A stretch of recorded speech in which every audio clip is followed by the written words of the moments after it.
ngunyan po na Domingo sa tuyang pagtiripon sa banal na misa, I want to invite you to reflect on the two forms of service. Orog na kitaan ka maota niya to maglingkod in so many different ways.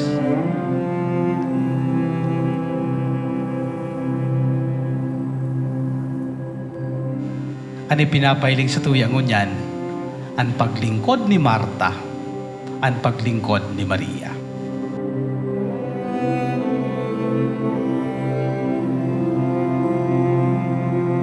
Ano ang paglingkod ni Marta? It is an expression of an active service. Yaon ang pagtrabaho, yaon ang kapagalan, yaon ang gabos, gigibuhon ang gabos. Tangani sana na mapahiling o may tao ang the best na gawe nin paglingkod. But on the other hand, Mary, nakatukaw sa pamitisan ni Jesus.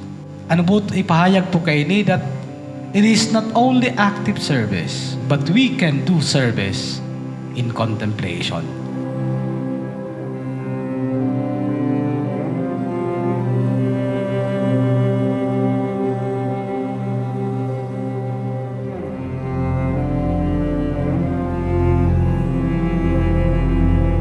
Today, we come together to celebrate not just a date, but a journey. Our first year as JCI Catanduanes, a movement born on July 20, 2024, when our charter was approved in Legazpi City during the 3rd National Board meeting. May I seek a motion for the affiliation of JCI Catanduanes? There's a motion for the approval of the affiliation of JCI Catanduanes. Any second? Unanimously seconded by the 2024 National Board. Any objections? Discussions? Hearing none. The motion for the approval of the affiliation of JCI Catanduanes is hereby approved and carried. Exactly 1 year ago, a group of passionate young leaders dared to dream. We saw the potential of Catanduanes not just as an island of beauty and resilience, but as a cradle of empowered change makers. That vision gave birth to JCI Catanduanes.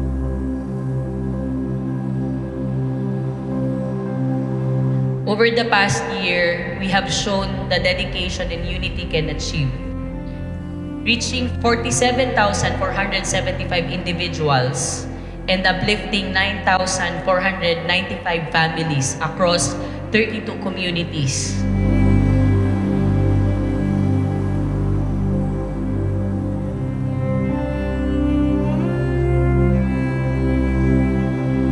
Orog na ngunya na panahon, sa tuyang panahon, where everybody wants to speak, social media, etc.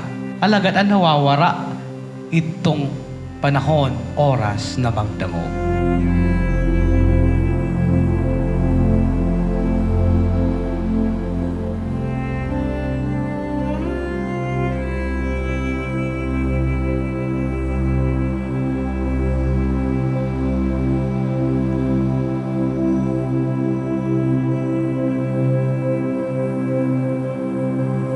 Day kita mag-focus sana sa sarong gawe ng paglingkod. Merely active service. But at times, silensyong paagi sa pagdangog kay Jesus, sa pagdangog sa iyang mga tataramon. These milestones are more than accomplishments. They are proof of what we can achieve when we move with a shared purpose. And yet, I must acknowledge a truth. I cannot do this alone.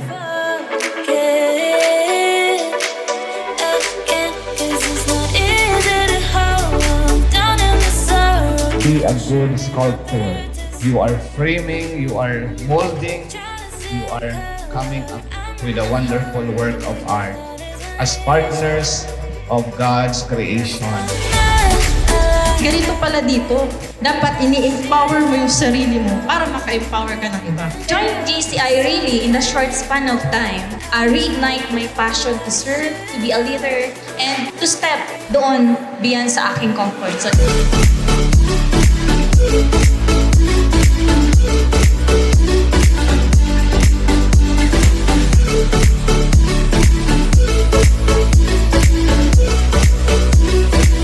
Yung passion ko sa mission, doing apostolates, nakikita ko rin dito sa JCI. Tuloy-tuloy lang tayo. Sana mas dumami pa tayo.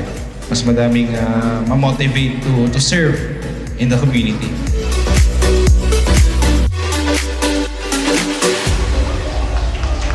Kapag pagod, kapag feel natin na ano ba itong yung pinagagawa natin, may we always be reminded of the reason kung bakit natin tayo nandito.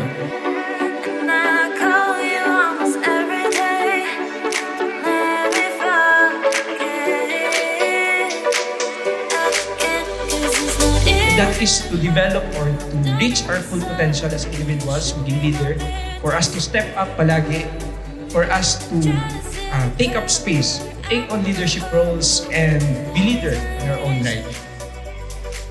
May mga gusto akong tuwangan na madali na siya ma-materialize through our community service. Bakong araw kasi dati na, okay, mahihila ka lang pero hanggang duman. But this time, magigibo mo na siya through our organization.